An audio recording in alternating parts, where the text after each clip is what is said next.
두 번째 영상입니다. 자, 성인지 감수성과 스토킹에 관련된 얘기인데 이 부분은 기말고사에서 좀 중요하게 다룰 수 있는 부분입니다. 꼭 알아두셔야 돼요. 자, 성추행이라는 거는 성적 수치심이나 혐오감을 유발하는 행위. 자, 그래서 이거는 이제 흔히 말해서 보통 성추행이라고 한다면 그 아주 불쾌한 거예요. 이게 여성이 남성에게 또 성추행을 일으킬 수가 있고, 보통은 남성이 여성한테 성추행을 일으키는 일들이 많죠. 자, 결과적으로 성적 수치심과 혐오감, 이건 매우 불쾌하다는 얘기입니다. 자, 그래서 이런 감정을 유발하면 성추행이 성립한다. 그리고 이제 강제추행이라는 거는 이게 사람과 사람 물리적으로 접촉이 돼야 되는 경우에 강제추행에 해당될 수 있습니다. 자, 이것도 그 정황을 잘 이제 그 판단을 해야만 이게 그 성추행이냐 아니냐 여부를 가릴 수가 있습니다.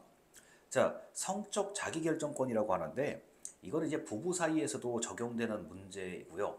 자, 이게 침묵, 가만히 있는 거, 아무 말도 안 하는 것이 이게 동의를 뜻하는 건지 동의하지 않는 부동의, 동의하지 않는 걸 뜻하는 건지에 대해서도 이것도 정황을 잘 미루어 봐야만 판단할 수가 있는 건데요.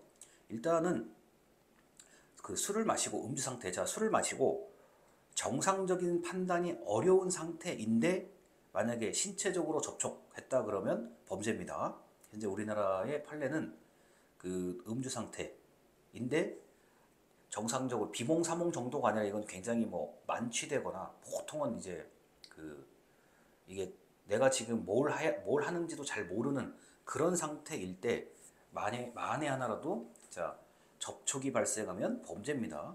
그래서 이제 여러분들 이 영상을 보고 계시는 분들이 20대인 분들이기 때문에 일단 그 음주를 이게 그 정신이 없어질 때까지 음주하는 거는 권장해 드리진 않아요.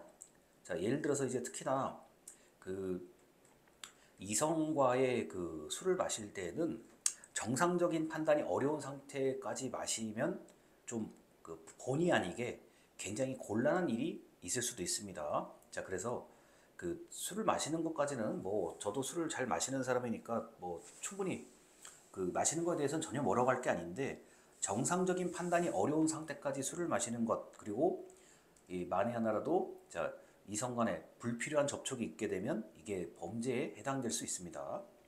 자, 그리고 성인지 감수성인데 자 그 여성과 남성의 어떤 특성을 이해하고 자 감수성이라는 거는 우리가 보통 감수성이 풍부하다의 그런 의미라기보다는 자 이게 세심하게 느껴야 된다라는 뜻이에요. 제가 현재까지 이해하는 거는요. 그래서 성인지는 여성만을 뜻하는 게 아니라 양성의 개념입니다.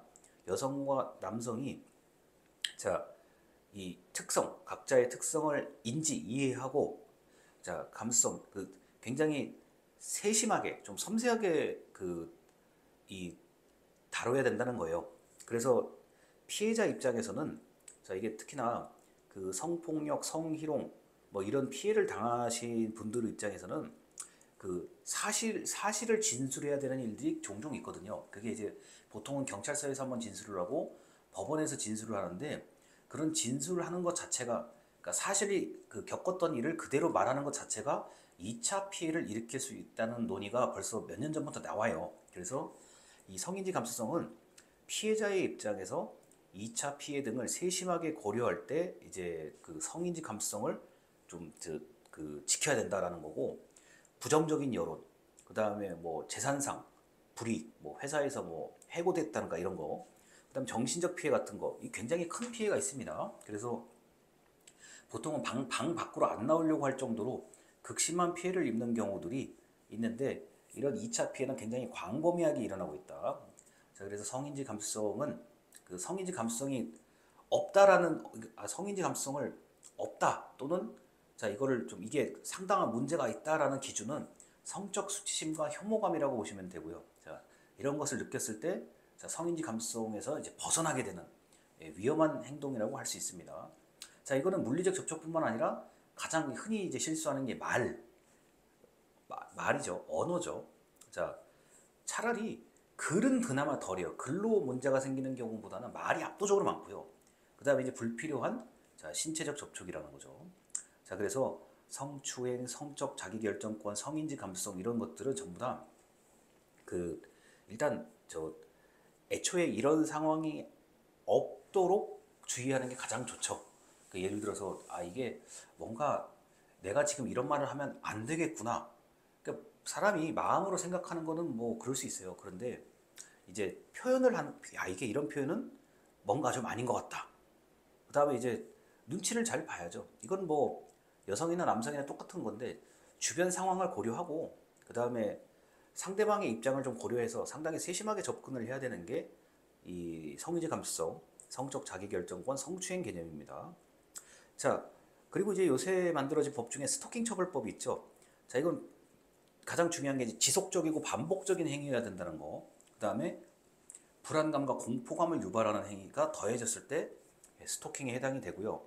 재발 방지 조치 의무를 이제 할 수가 있는데 이게 여러분이 뉴스에 나올 정도의 스토킹은 상당히 큰 문제예요.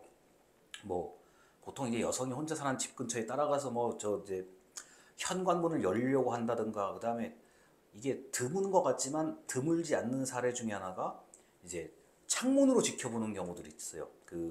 특히나 다가구 주택이라든가 이렇게 원룸들이 모여 있는 곳은 이게 벽으로 올라가서 이런 걸 또 보는 아주 귀신보다 더 무서워요. 어찌 보면요. 그래서 이런 경우들이 아주 이제 스토킹뿐만 아니라 그 이상의 범죄로 이어질 수 있는 아주 무서운 얘기들입니다. 그래서 스토킹에 해당되려면 지속성과 반복성이고 그 다음에 누가 봐도 이거는 이거 진짜 이상하다. 불안감과 공포감을 느낄 수 있는 정도가 돼야 된다는 겁니다. 자, 그 다음에 이제 성매매 같은 경우는 쌍벌주의죠. 자, 성을 살려고 하는 사람과 팔려고 하는 사람 모두 이게 처벌이 되는 거고 그 다음에 온라인을 포함하고 있습니다. 절대로 오프라인만 하는 게 아니라 온라인도 마찬가지. 자, 그래서 성폭력, 성폭행, 자, 그리고 성희롱, 자, 직장 내 갑질 같은 것도 간접적으로 해당이 된다는 점 이해를 해 두시면 되겠습니다. 자, 그래서 이번 영상에서는 성인지 감수성과 스토킹에 관련된 얘기인데 그 파란색 글자가 있는 특히 성추행, 스토킹, 쌍벌주의 같은 단어는 알아두시면 평생 써먹을 수 있는 거고요.